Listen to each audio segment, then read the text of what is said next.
Good afternoon, Victors. I am Sheila May Timbal, 144 of Pastor Noli and Pastora Sisa Padilla. Before, wala akong right relationship sa parents ko. Dati, lagi kami nag-aaway ni Mama. Wala akong takot na murahin siya. Tapos, lagi ako nagdadabog sa kanya. Dumating sa point na lagi nasasampal niya na ako pag nag-uusap kami. Tapos, na pinapalayas niya na ako sa bahay namin, na ilang beses niya na ako pinapalayas. Tapos, dati, yung bisyo ko dati, syempre kabataan, bisyo ko dati, yung alak. Asahan mo lagi pag may inuman dun sa mga kaibigan ko, lagi ako nandun. Tapos pagpapasok ako ng klase ko, ng college ako, lagi ako nandun.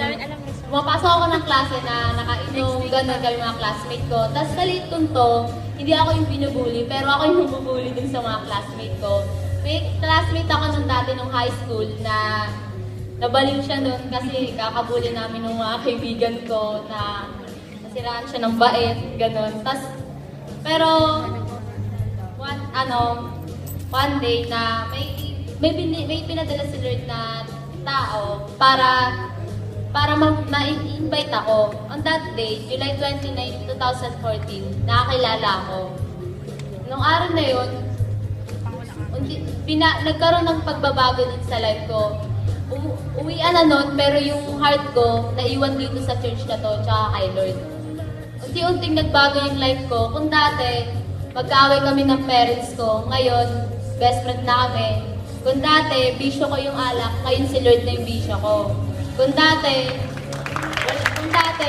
uhaw ako sa alak, ngayon uhaw ako ngayon sa mga salita ni Lord. At kung dati, puro pampuperwisyo yung ginagawa ko sa mga tao, ngayon, sinishare ko yung love ni Lord na yung binigay niya sa akin.